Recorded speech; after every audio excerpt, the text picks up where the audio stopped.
What's up, guys? Average Kiwi guy here. How y'all doing? So as you can see, we are flying across the beautiful Zandalar isle or island or whatever you want to call it. Um, Basic Beat Battle Azeroth launched a couple days ago. I am 120. I dinged 120 last night. And I've just been chugging my way through it. I'm sorry that a lot of the videos have been a little bit later. It's just when I get in that zone and I just start playing, it's very hard for me to get out of it. So I'm sorry about that. But I wanted to make a video just to say, like, you know, what I was thinking of BFA at the moment, how I'm sort of feeling about it, you know, story-wise, zone-wise, all the rest of it, all this stuff that's going on. I'm going to try and keep it vague, too, so that people don't get spoiled on things and stuff story-wise, but just my opinions on it and things like that. So, I mean, first up, I mean, obviously I'm playing Horde. Which means, you know, I came here to Zandalar. That's the main questing area for the Horde until you get to 120. Well, you do a little bit as you go through the war campaign, but obviously this is where we mainly quest. And all I can say is the zones are beautiful. A lot of it reminds me of Mr. Pandaria, where I quested through Mr. Pandaria. I think the biggest thing for me, and I love this about certain maps, or certain zones, is the verticality of those zones. And I'm not talking about, you know, the way, you know, hills and stuff to climb and stuff like that. And I'm talking about the aesthetic of the zone. Like mountains and big trees and temples, and everything has height to it. Everything has dimension to it. It's not just this flat plateau with a bunch of, you know, giants, like, kind of... It's not just a plateau with a bunch of, you know, small little mounds in it. It's got scenic, you know, structure to it. It's just, I don't know. It's just something that I really liked about it. I love it. And obviously the dinosaurs and that sort of that sort of Aztec type feel to it. Just it's icing on the cake. It's really, really cool. I mean, the first time you come into Zuldazar, I should say some of these names, you're just like, oh my god, look at all this stuff. Look at it all. It's unbelievable. It's really, really cool. And you see the dinosaurs walking around the streets and stuff, and it's great. It's super. I mean, I love the design of this expansion. It is phenomenal. It's got that, I don't know. No, it's just something about it. The music in it as well. Like when you're in Zul'Dazar and you're in that main city, fantastic. It's got just, you know, that sort of beat to it that you can just sit there like humming away. It's awesome. It's very, very cool, and I'm thoroughly enjoying it. Well, I guess then when it comes into is like story-wise and stuff like that. Now, leading into BFA, you know, the big thing was pushing the war, you know, the burning of Teldrassil, the siege of Lordaeron, like all this stuff was building up for this grand war. But when you do the quest thing, especially mainly on the Horde side, I don't know the Alliance side, but on the Horde side, you feel so far away from the Horde. You feel so far away from all those main people and all those things, and from the war itself. It's the odds, like, you know, every 2 levels you go and do something for the war campaign, but it's kind of, I don't know, a little minor. It's basically they took the war and made it like the class order halls from Legion. Like every 2 levels you go and do a part of the campaign. You know, go and do this, go and do that. It's basically what it is. So it was just a little weird coming from such a massive push at the start about this grand war to basically not dealing with it for majority of the time. Which means I don't mind. I really don't. Because this way it gives the Zandalari their time. That gives their zone the time without the Alliance and the Horde going at each other all the time. But because you don't have these... you don't have those notable characters around you all the time. You have these new Zandalari characters, but you don't have the notable, like, the only real notable person that's here that you interact with is basically Bane and the Thanos.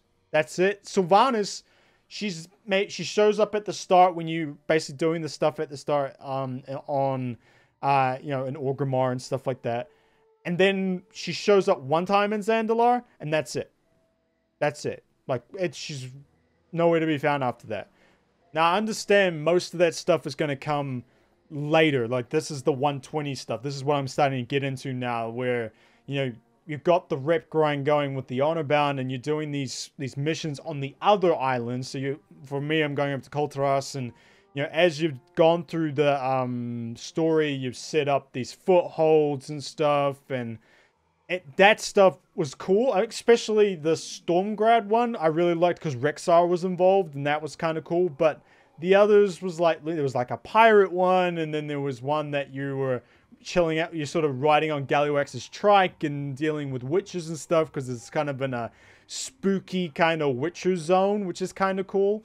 But that's about it. Like, it doesn't feel like it's really anything. And even like the followers system and stuff feels very toned down compared to what last in Legion was, where you had all these followers and you're doing all these missions. You always had to go back to your class order hole. You know, every time you started up a session, you'd go there, you'd do all this stuff. You do that here, but on a, you know, not on such a regular basis like that. It feels like a secondary thing, like something that you don't really have to worry about, which I don't mind. I really don't, because that way you're not having to deal with this little, you know, game where you're putting in freaking followers and sending them off on the missions to get resources, percentages and stuff. I mean, even when you learn the system, like in Legion, basically they would gift you a unit, and you just like, oh, it'll be done in a minute and you're done. Or the first mission would be done in a minute. I think one of my first missions took 10 hours to do. So, I mean, like, that type of thing, it's like, oh, okay.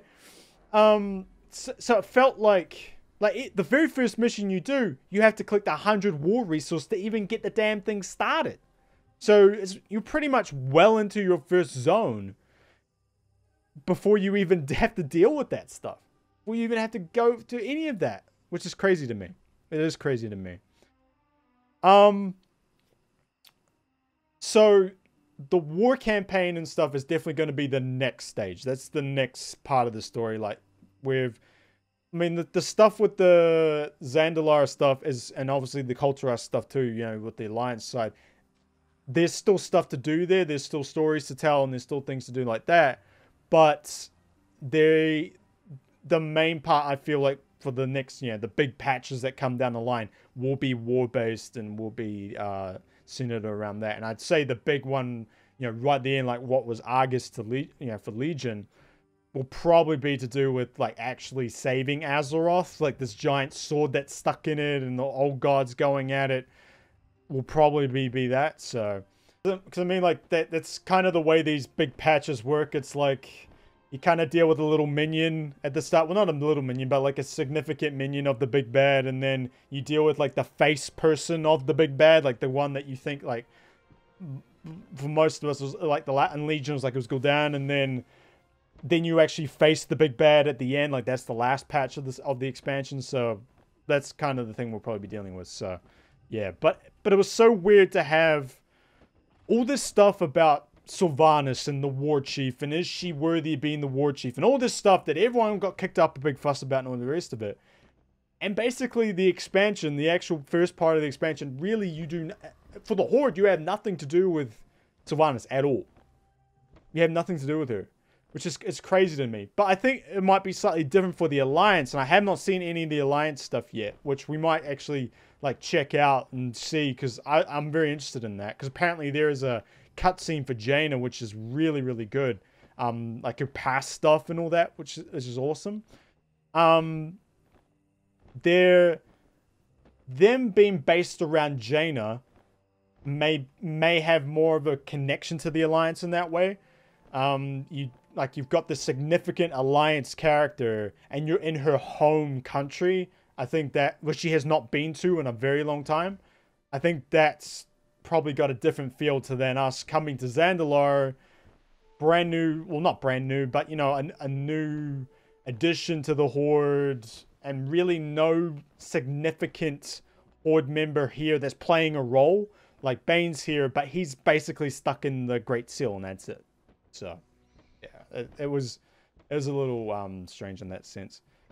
So back to Zandalar and all this stuff here. I mean, I absolutely love the lowers. I think the lowers here, which are like these kind of gods of the trolls and stuff, like each one is sort of the lower of kings and queens, the lower of the hunt, the lower of the skies, like stuff like that, which is pretty cool. The lower of death, obviously, in Boswandi, which is probably the best character out of all of this expansion. I love Boswandi. He's great, absolutely fantastic. He's basically Ryuk from Death Note. He's basically that, but we'll give a pass on that. I love the stuff around those. I love the stuff around that, especially when it relates to the king and to the princess and stuff. I mean, you just gotta look at the first like major cutscene of the expansion. It's awesome. And like to have like a lot of these lowers be like dinosaurs and stuff. It's pretty awesome. And then obviously with Bonswandi, just the character in them, and a lot of them like. A lot of them are very like what you would expect for Blizzard to make, like big booming voices, especially the frog that's in like this around this area. And on launch day, he was constantly yelling. Like every time a character would interact with him, he would say the same lines over and over again, and it was super loud, like super booming, like. No, like you dare attack, like stuff like that. It was pretty funny, but the lowers are great. I do love the lowers. I love the whole like feel of the trolls, the feel of the trolls and stuff like that. I think the trolls are a good race here to base the expansion around, at least for the Horde side. I think it's a very cool and interesting thing to do. And just adds a unique flair to it. Adds a really unique flair, and I love it. And then I guess we got to talk about like how the actual launch went itself. Now, this was the first time Blizzard has launched everywhere. Like they did a complete and utter worldwide launch. For myself, I had a pretty smooth launch day.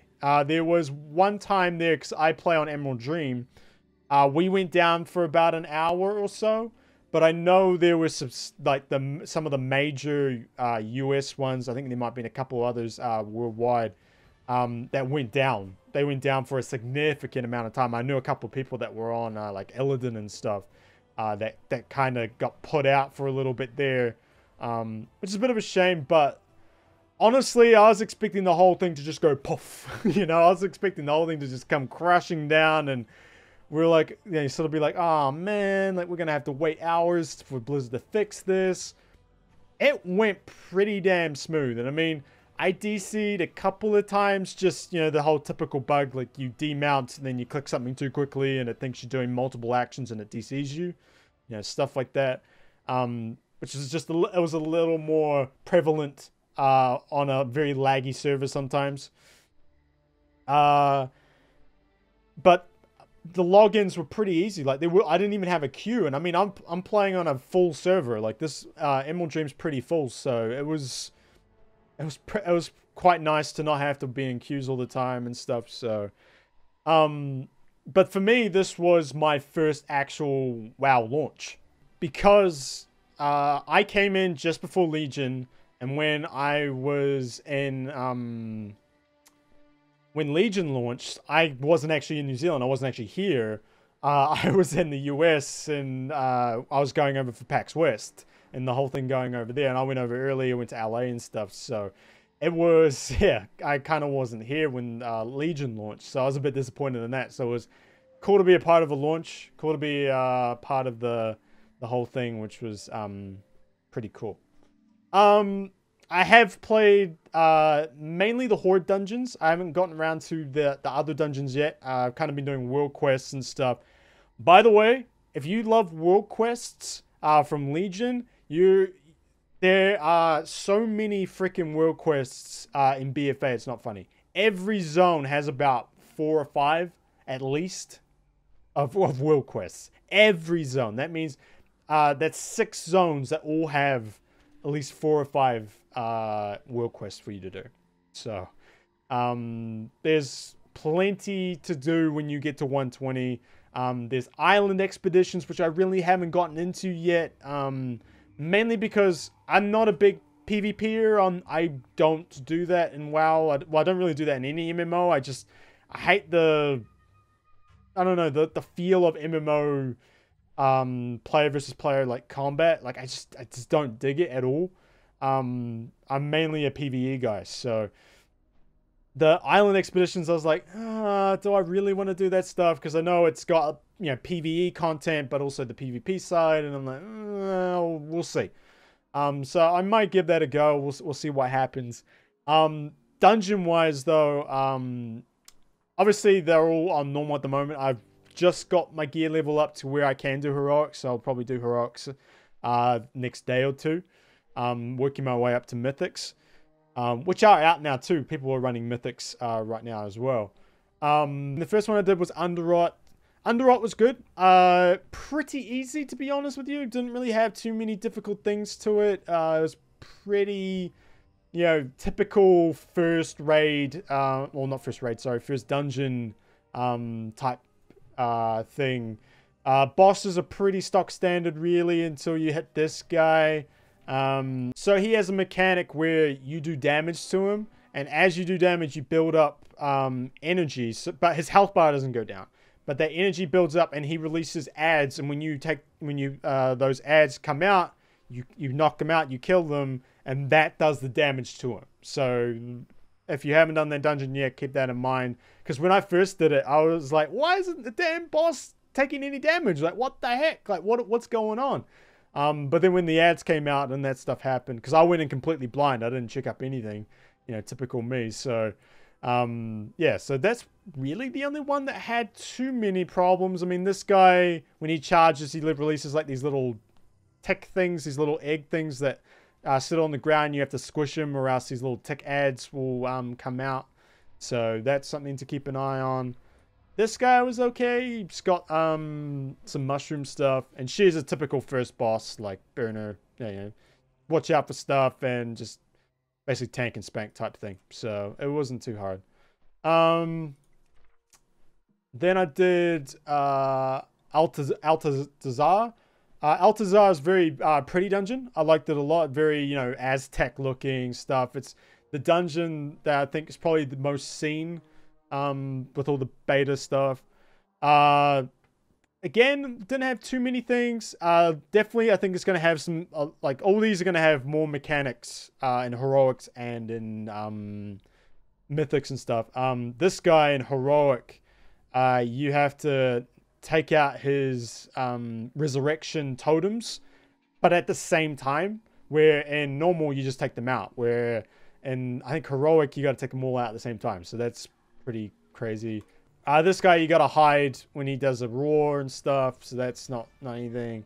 And she, like, you'll have this like soul rend thing, and you gotta get her as far away from her as you can, and then a copy of yourself gets basically made, and it's like a shadowy figure that like steadily moves towards her, and you gotta kill it before it gets to her. So that's pretty basic. It's a pretty basic raids at the start here. Then I did Temple of Sithras. This one, the bosses didn't bug me in any way. Didn't have any problem with that. The worst part about this one is that between Galvazet and the Avatar of Sithras, there's like a puzzle room. It's like this room with these 2 orbs in it and a big skull for a door. And the whole room is filled with ads. And the ads, like, most of them are like normal ads, they're not gold star or anything, and you have to get these. And when you're on normal, you got to get 1 orb. I think heroic you got to get 2. I think on normal you got to get it to that door, to that skull, without getting hits or anything like that. But you can pass it, you can lob it to people, you can pass it forward.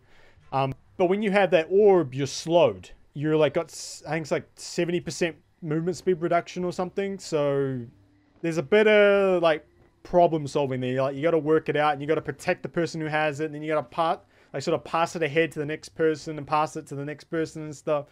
There's a lot of stuff happening there that you gotta kind of figure out there. So be fair warned if you're gonna go into temple. That orb room is kind of a little bit tricky in places, especially if on a group that doesn't know what they're doing. I definitely felt that the first time I went through. It was a little bit tricky, but once you get it, it's not too bad. It's not too bad. Boss wise, it wasn't all that tough or anything. And then I did Motherlode. Motherlode is like the next step up, I would say. The only thing it's like this one, goblin-based dungeon, so it's got some interesting stuff. Like there's like goblins, basically like a little goblin town, and like there's parties going on and stuff like that. It's kind of funny. But all I'll say with this one is there is so many trash mobs in this freaking dungeon. It's insane. And I mean, I play Affliction Warlock, and I hate have to deal with multiple mobs. It's just a pain in the ass, and I just like, can we stop with the mobs and everything? Like, it was just so many trash mobs. It was crazy. But the bosses were fun. I quite enjoyed them. I like the whole goblin kind of feel to it. It was pretty sweet. So yeah, so that was really the dungeons. I'm going to check out the others probably today. Just, you know, mainly the Alliance side ones, since I've done everything else. But yeah, no, it was pretty cool. But yeah, I mean, there's a ton more in BFA. There's a ton more different things. Like, what I'll say to you is, save your greens, and your, I think, blues as well. Maybe, I can't remember. But there is a scrapping mechanic. When you hit 120, I think you get a scrapper. I'm not sure on that. I don't know for sure if it's 120 or not, but I know I found it at 120. But you scrap it and it gives you materials and stuff like that. So you actually get something for those greens other than gold, if you want that stuff. So that's a thing. The capital city in itself was Zandalar. I do think it's a bit of a mission sometimes to get around it. But they do provide these little like lower shortcuts. You get to choose between two different lowers, and one's a flying one and one's a ground one, and one has more shortcuts than the other, and it helps you get around the actual city. But I will say that I think the city itself, the temple, which we're coming up on now, I honestly think the temple is the wrong way, because like you see here, like that's the throne room up there, and that's the Great Seal and all that, and you come down here. But all the ports, so where your war campaign stuff is, where the transmogger is, like where all the stuff is on the other side. It's on the other side. It's down here.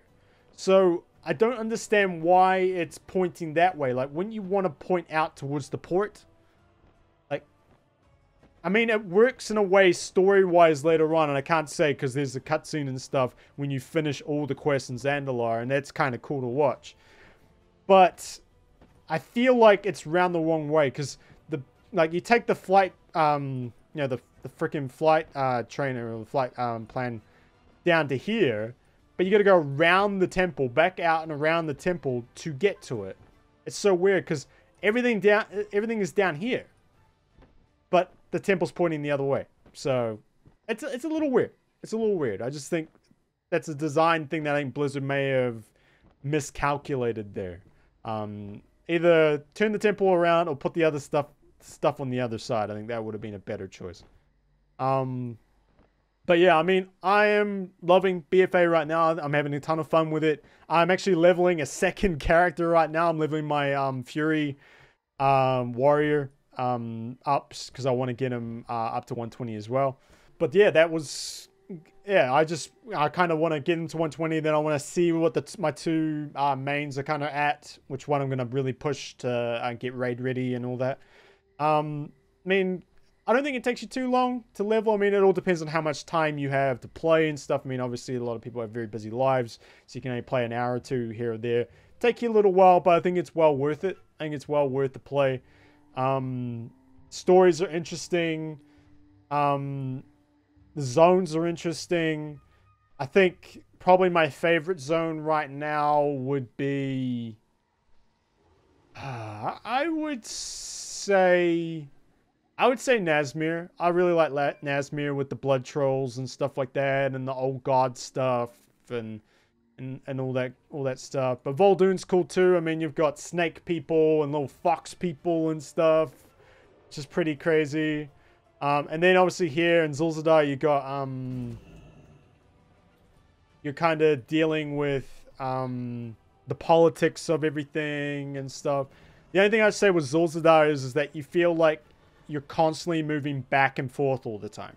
You're constantly going out of here down to your questing zone, then coming back up here, then going back down to another questing zone, then back up here, and you feel like you're getting pushed all over the place. Where the other two zones, I felt like they had a good kind of flow to it. They pushed you around the map in a good way. So yeah, I would definitely say Zul'Zadar is probably my least favorite for questing, but looks-wise, I think I love Zul'Zadar probably the most. But yeah, I mean, it's too early to say like what it's going to be like compared to all the other expansions. I mean, it's way too early. We haven't even had the first rage yet. You kind of have to wait till, you know, at least a couple of raids in to kind of judge the expansion on everything. But I mean, I think it's a damn good start. And it's going to be interesting to see where all this stuff goes. Very interested to get the allied races of the Zandalari. I kind of want to make a Zandalari. I haven't decided what class yet. Maybe probably a Shaman. I'm thinking a Shaman, because at least by then, when Zandalari comes in, they may have reworked Shaman. So I might have a look at that when that comes out. Obviously, the Magna Orcs too, which would be pretty cool. And yeah, I'll probably definitely be checking out the Alliance stuff. At least the main story points. I'll probably try and look on YouTube or something and see what's going on there. Especially the major cutscenes. I definitely want to see what's going on there. But yeah. Alright guys, that's it for us. Thank you very much for watching. I appreciate it. I have made a community on here. I'll put the community link in the chat. The average Kiwis of WoW. It is, I'm on US servers because I play with people from the US mainly, so it is US Horde locked, I think. I don't really know how all that community stuff works, but it's an in-game community thing. So I'll put the like the join community link in the description. If you want to join, that's cool. You know, I'm not sure really what I'm gonna do with it. You know, it's just there, I think, to make it, and you know, people, you know, like to have places where they can chat and stuff like that. So that'd be cool to see in there if you want. So yeah, average Kiwis of WoW, they'll be there. And yeah, I could probably make an Alliance one too. We'll see. I don't really play Alliance or anything like that, but I do have an Alliance character there, so I'll probably be able to make one for you guys too. So I'll keep you up to date with that. But yeah, I mean, I'm loving BFA. We'll probably be doing more content on BFA as stuff comes out, as things. I might see what I can do with the Alliance side. At least the major cutscenes. Maybe do a reaction videos to all the Alliance cutscenes or something, and maybe talk about that stuff. And yeah, we may even do like a spoilers discussion too. On story stuff and as everything plays out, especially once I get to the end of the war campaign stuff. I think that's like the part 2 of the expansion. I haven't really finished that part yet. And then obviously not to mention when raids come out. So no, we'll be definitely having a lot more WoW content coming up. Hopefully I'll be a bit more regular with that. I'm sorry about that. So yeah, so if you are interested, hit that subscribe button. I'd appreciate it if you like what you saw. Check out the channel, have a look around. Got plenty of game stuff here, a little bit of movie, a little bit of TV show stuff. Big thank you to everyone who's you know, subscribed and stuff like that. We've been on a really good sub train over the past month or so. We struck 1,000, I think, about a week and a half ago, maybe a little longer than that, and we've kept going up, which is crazy. But so a big thank you to you guys. I appreciate it. It's a big thing. It's awesome to see. And also to the Twitch guys, the guys that are following me on Twitch, thank you so much. I'm sorry that I haven't been I haven't streamed or anything like that. I am probably going to stream some WoW stuff. Probably just let me get into get some stuff sorted, and we'll get some streams going too. So twitch.tv/the average Kiwi guy. So the average Kiwi guy. Hit that follow button, and we'll hopefully I will be able to stream at some point. And that'll be cool to see you guys in chat. And yeah, socials are there too. Average Kiwi guy. Yeah. All right, guys. I'll catch you later. Peace. Bye.